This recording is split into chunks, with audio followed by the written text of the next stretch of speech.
God's vision channel చూస్తున్న ప్రతి ఒక్కరిని నాకు మరి ఈ ఛానల్ ఎవరైతే సబ్స్క్రైబ్ చేసుకుని మరి రోజు ఈ ఛానల్ చూస్తున్నారో వాళ్ళందరినీ దేవుడు దీవించి ఆశీర్వదించును గాక ఆమె. మరి అదేవిధంగా మరి కండు మూసుకుందాం, ప్రార్థించుకుందాం. స్తోత్రం స్తోత్రం నాయన పరిశుద్ధుడా, మహోన్నతుడా, సర్వోన్నతమైన దేవ, కృపగల తండ్రి, జ్ఞానంగల దేవ, మహోన్నతమైన దేవ ప్రభువ తండ్రి, నీ పరిశుద్ధాత్మ చేత మమ్మల్ని నడిపించి తండ్రి నాయన ఆరాధనలో మరి పాటలలో ప్రభువ మరి వాక్యంలో ప్రభువ మాలో ఉంది ప్రభువ మమ్మల్ని నడిపించి మరి నజరేయుడైన యేసునామములో అడుగుతున్నాం తండ్రి. ఆమేన్ ఆమేన్ ఆమేన్.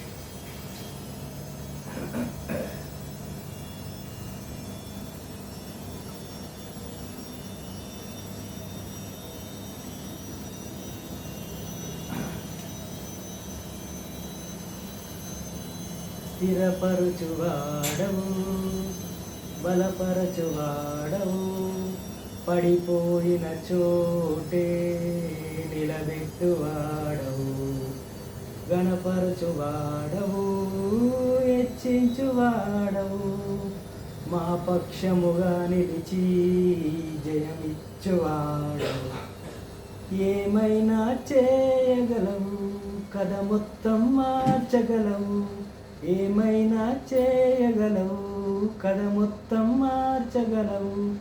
నీ నామముకే మహిమంతా తెచ్చుకుందువు యేసయ్యా, యేసయ్యా. నీకే నీకే సాధ్యము. ఏమైనా చేయగలవు, కథ మొత్తం మార్చగలవు. నీ నామముకే మహిమంతా తెచ్చుకుందువు యేసయ్యా, యేసయ్యా. నీకే నీకే సాధ్యము. సర్వకృపానిధి మా పరమ కుమ్మరి, నీ చేతిలోనే మా జీవమున్నది. సర్వకృపానిధి మా పరమకం కుమ్మరి, నీ చేతిలోనే మా జీవమున్నది. మా దేవా, నీ ఆలోచనలు ఎంతో గొప్పవి. మా ఊహకు మించిన కార్యాలెన్నో జరిగించుచున్నవి.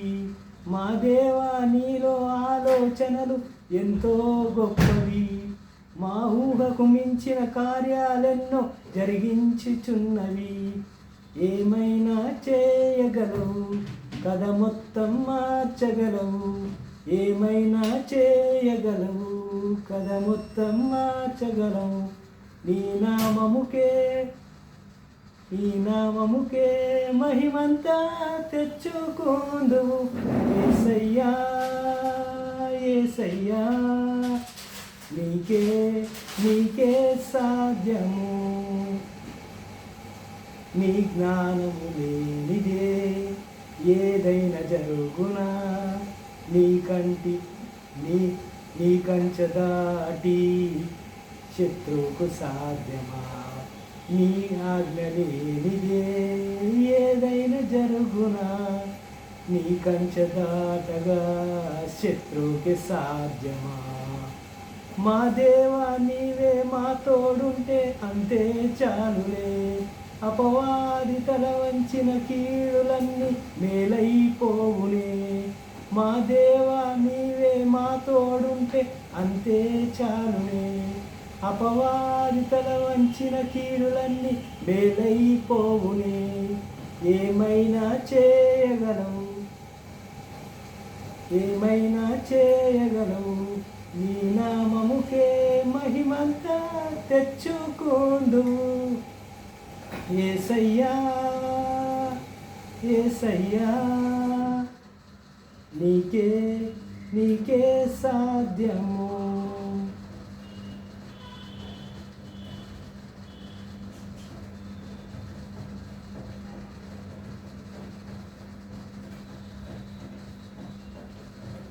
ఆమేన్ ఆమేన్.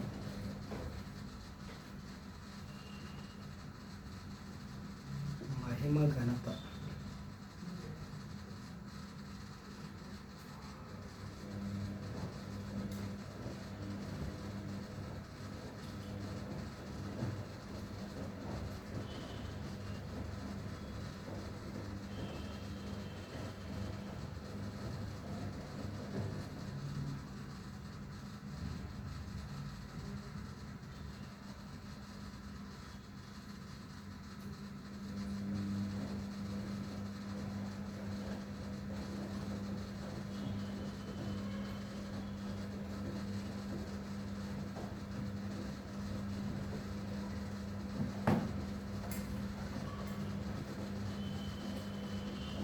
దేవుని నామంకి వందనాలు. అదేవిధంగా మరి కళ్ళు మూసుకుందాం, ప్రార్థించుకుందాం. స్తోత్రం స్తోత్రం నాయన, పరిశుద్ధుడ, మహోన్నతుడ, సర్వోన్నతమైన దేవ, కృపగల తండ్రి, జ్ఞానంగల దేవ, ప్రభువ, మహాపరిశుద్ధుడ తండ్రి, ప్రభువ, మరి ఆరాధనలో మాకు తోడుగా ఉండి నడిపించావు తండ్రి. అదేవిధంగా తండ్రి నాయన, మరి వాక్యంలో ప్రభువ మంచి జ్ఞానాన్ని ఇచ్చి మరి ధైర్యంగా చెప్పేటట్టు మరి ప్రభువ మరి సమస్య ప్రభువ, మరి గొంతులో సమస్య ఉంది నాయన ప్రభువ, సమస్యను తీసే తండ్రి ఆయన స్వస్థపరచిన ఆయన గట్టిగా మరి వాక్యం చెప్పేటట్టు మంచి బలాన్ని దయచే తండ్రి. అదేవిధంగా ప్రభా ప్రతి ఒక్క బిడ్డని దర్శించండి, నన్ను దర్శించండి ప్రభువ.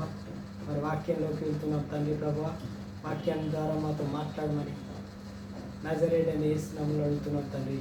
ఆమేన్ ఆమేన్.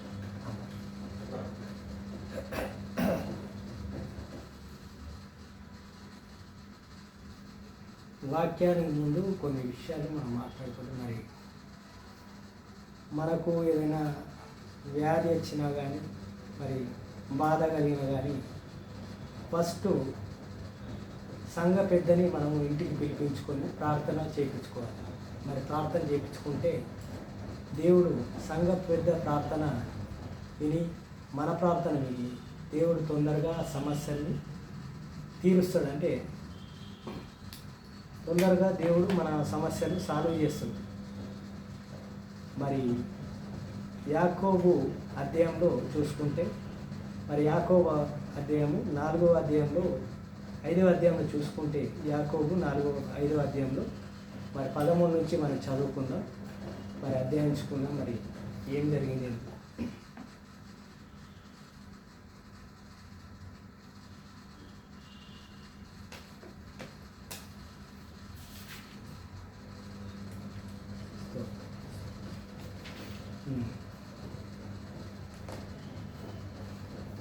యాకోబు గ్రంథము 5వ అధ్యాయము 13వ వచనం నుంచి చదువుతున్నాం, మరి ధ్యానించుకుందాం. మీలో ఎవరికైనాను శ్రమ సంభవించిన అతడు ప్రార్థన చేయవలెను. అంటే మనలో శ్రమలు కష్టాలు బాధలు ఏది ఉన్నా కానీ మనకు శ్రమలు సంభవించినప్పుడు ప్రార్థన చేయాలి. ప్రార్థన చేయడం వల్ల మనకు దేవుడు మన ప్రార్థన మొర ఆలకిస్తాడు. మరి ఏ విధంగా ఆలకిస్తాడు మరి ఏంటంటే మరి చూద్దాం. ఎవనికైనాను సంతోషము కలిగని అతడు కీర్తనలను పాడవలెను. అంటే ఎవరికైనా సంతోషమైన విషయం అంటే ప్రమోషన్ కానీ మరి మంచి మార్కులతో పాస్ అవ్వడం కానీ మరి శాలరీ పెరగడం కానీ మరి కారు కొనడం కానీ ఇల్లు కొనడం కానీ దేవుడు మనకు దేవుడు మనకు ఎంత ఇస్తే ఆశీర్వాదం దానికి తగ్గట్టు మనం పాటలు పాడాలి, మనం కీర్తించాలి, దేవుని పాటలు పాడుతూ ఉండాలి. శ్రమ వచ్చినప్పుడు మనము ప్రార్థన చేయాలి దేవుడు. అదేవిధంగా చూసుకుంటే మీలో ఎవడైనాను రోగై ఉన్నాడు. మీలో ఎవడైనా రోగై ఉంటే ఏం చేయాలంటే, మనలో ఎవరికైనా రోగం వస్తే మరి ఏం చేయాలంటే అతడు సంఘపు పెద్దలను పిలిపింపవలెను. సంఘపు పెద్దలు ఎవరంటే ప్రభువు నామమున అతనికి నూనె రాచి అతనికి కొరకు ప్రార్థన చేయవలెను. సంఘపు పెద్దలు అంటే పాస్టర్లని మరి సంఘపు పెద్దవాళ్ళని పిలిచి పాస్టర్ గారిని పిలిచి ఇంటికి ప్రార్థన చేయించుకోవాలి. ఆ పాస్టర్ గారు నూనె రాసి మనకు ప్రార్థన చేస్తారు. ప్రార్థన చేయడం వల్ల మనము ఏమవుతామంటే విశ్వాస సహితమైన ప్రార్థన ఆ రోగిని స్వస్థపరచును. విశ్వాస సహితమైన ప్రార్థన ఆ రోగిని స్వస్థపరుస్తుంది. మరి స్వస్థపరుస్తుందట అంటే మనలో విశ్వాసం ఉండాలి. మరి వచ్చిన పాస్టర్ గారు విశ్వాసంతో మన కొరకు ప్రార్థన చేస్తూ ఉంటే తనలో ఏ పాపం ఉండదు కాబట్టి మనలో కూడా పాపం లేకుండా చూసుకోవాలి, పాపాన్ని ఒప్పుకోవాలి. అప్పుడే అక్కడ కార్యం జరుగుతుంది. దేవుడు మన ప్రార్థన వింటాడు. మరి అక్కడ సంఘ పెద్ద పాస్టర్ గారి ప్రార్థన కూడా వింటారు. ఆ ప్రార్థన విన్నప్పుడు వాళ్ళు స్వస్థపడతారు. మరి అదేవిధంగా చూసుకుంటే మరి అతడు పాపములు చేసిన వాడైతే పాప క్షమాపణ నొందును. ఎవడైతే మరి ఆ రోగంతో ఉన్నవాడు ఎవడైతే ఉన్నాడో మరి పాపం చేసిన వాడైతే ఆ పాపాలు ఒప్పుకోవాలి. అంటే పాప క్షమాపణ ఉంటుంది. మనము పాపాలని ఒప్పుకుంటే మన పాప క్షమాపణ దేవుడు మన పాపాలన్నీ క్షమిస్తాడు అని రాసి ఉంది. మరి దేవుడు మరి మన పాపాలన్నీ మన కొరకు సిలువలో మరి మరణించాడు కాబట్టి మన కొరకు మన పాపాలను కూడా క్షమిస్తాడు. ప్రభు అయిన యేసుక్రీస్తు వారు మన పాపాలను కూడా క్షమిస్తారు. అదేవిధంగా చూస్తే విశ్వాస సహితమైన ప్రార్థన ఆ రోగిని స్వస్థపరచును, ప్రభు అతన్ని లేపును. ఇక్కడ చూద్దాం, విశ్వాస సహితమైన ప్రార్థన ఆ రోగిని స్వస్థపరచును. విశ్వాసంతో మనం ప్రార్థన చేస్తే ఆ రోగిని దేవుడు స్వస్థపరుస్తాడు. అంటే ఆ దేవుడు ఆ రోగిని లేపుతాడు. అంటే మరి లాజర్ని లేపినట్టుగా, అదేవిధంగా మరి కుష్టి వాళ్ళని స్వస్థపరిచినట్టుగా, మరి గుడ్డివాడికి కన్నిచ్చినట్టుగా, కుంటివాడిని లేపినట్టుగా, అంటే యేసు నామంలో దేవుని నామంలో మనం ప్రార్థన చేస్తే ఆ మనిషిలో విశ్వాసం ఉండాలి, మనం చేసేవాళ్ళు మనలో కూడా విశ్వాసం ఉండాలి. ఆ విశ్వాస సహితమైన ప్రార్థన రోగిని స్వస్థపరుస్తుంది. ఆ రకంగా ఆ రోగి స్వస్థపడతాడు, దేవుడు అతన్ని లేపుతాడు. అతడు పాపము చేసిన వాడైతే, అతను మన పాపాలు చేస్తే పాపాలు ఒప్పుకోవాలి, పాప క్షమాపణ నొందును. పాపాలు చేసినప్పుడు మరి మనలో తప్పు ఏదైనా ఉంటే దేవుడి దగ్గర ఒప్పుకోవాలి. దేవుడా, మరి నేను ఈ తప్పు చేశాను, ఈ పాపం చేశాను, నన్ను క్షమించు, ఇంకోసారి నేను ఈ పాపం చేయను, ఈ తప్పు చేయను, నన్ను దయతో నువ్వు నన్ను క్షమించు ప్రభువా అని దేవుని పాదాల చెంత మనం అడగాలి, మన ప్రార్థనలో అడగాలి. అప్పుడు మీ పాపములను ఒకరితో ఒకడు ఒప్పుకొనుండి, మనం పాపాలు చేస్తే మనలో మనము క్షమాపణ ఒప్పుకోవాలి. ఒకరితో ఒకడు మనం చెప్పుకొని మన పాపం ఏదైనా తప్పు చేస్తే క్షమించమని అడగాలి. వాళ్ళు ఏదైనా తప్పు చేస్తే వాళ్ళు కూడా క్షమించమని అడగాలి. అంటే మనలో మనం కూడా మరి ఒప్పుకోవాలి. మీరు స్వస్థత పొందినట్లు ఒకరి కొరకొకడు ప్రార్థన చేయవాలని. ఇది మనం ఎప్పుడైనా ఒకరు మన కొరకు ప్రార్థన చేసినప్పుడు అలా స్వస్థతను ఉంటే వారు మనం కూడా వాళ్ళ కొరకు మనం ప్రార్థన చేయాలి. ప్రార్థన చేస్తే వాళ్ళు కూడా స్వస్థపడతారు. అంటే ఒకరి కొరకు ఒకరు, మీరు మీ కొరకు మేము, మా కొరకు మీరు, అంటే ఎవరైతే మన కొరకు ప్రార్థన చేస్తున్నారో వాళ్ళ గురించి కూడా మనం ప్రార్థన చేయాలి. పాస్టర్స్ గురించి ప్రార్థన చేయాలి, సంఘం గురించి ప్రార్థన చేయాలి. మరి మన గురించి ఎవరైతే ప్రార్థన చేశారో ఆ పర్సన్స్ పేర్లు తీసి మరి ప్రార్థనలో పెట్టి వాళ్ళ గురించి కూడా ప్రార్థన చేయాలి. నీతిమంతుని విజ్ఞాపన మనస్పూర్వకమైనదై బహుబలము గలదై ఉండును. నీతిమంతుడు ప్రార్థన చేస్తే మనస్ఫూర్తమైనది, అంటే మనసు పెట్టి మహాబలము గలది. అంటే నీతిమంతుడు ప్రార్థన బలంగా ఉంటుంది, అంటే బలంతో కూడిందై ఉంటుంది, శక్తివంతంగా ఉంటుంది. ఏలైనగా మన వంటి స్వభావము గల మనుషుడొకడు వర్షింపకుండునట్లు అతడు ఆసక్తితో ప్రార్థన చేయగా 3 సంవత్సరముల వరకు భూమి మీద వర్షము లేదు. అంటే ఏలియా గురించి చెప్తున్నాడు. ఒక మనిషి మరి ఆసక్తితో, అంటే నీతితో ఉన్నాడు, నీతిమంతుడే ఉన్నాడు. ఆయన ప్రార్థన అంత బలమైనది కాబట్టి అతడు ఏలియా ప్రార్థన చేయగానే 3 సంవత్సరాలు వర్షం పడలేదు, కరువు వచ్చింది. మళ్ళీ తర్వాత ప్రార్థన చేసిన తర్వాత మళ్ళీ వర్షం పడ్డది. అంటే ఒక మనిషి గురించి చెప్తున్నట్టు ఏలియా గురించి ఇక్కడ ప్రస్తావన రాలేదు. కానీ మరి పాత నిబంధనలో ఏలియా గారు మరి ప్రార్థన చేసినప్పుడు 3 సంవత్సరాల వరకు మరి వర్షం పడలేదు.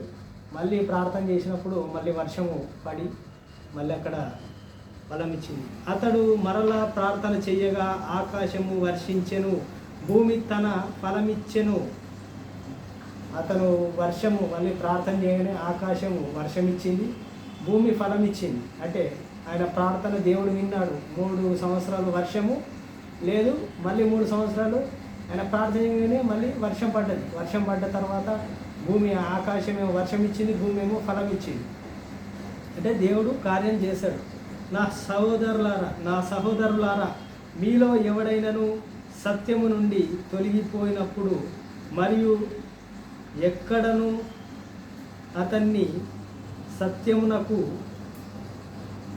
మళ్ళించిన ఎడల పాపిని వాని తప్పు మార్గము నుండి మళ్ళించిన వాడు మరణము నుండి యొక్క ఆసక్తిని ఆత్మను రక్షించి అనేక పాపములను కప్పివేయనని తాను తెలుసుకునవలెను.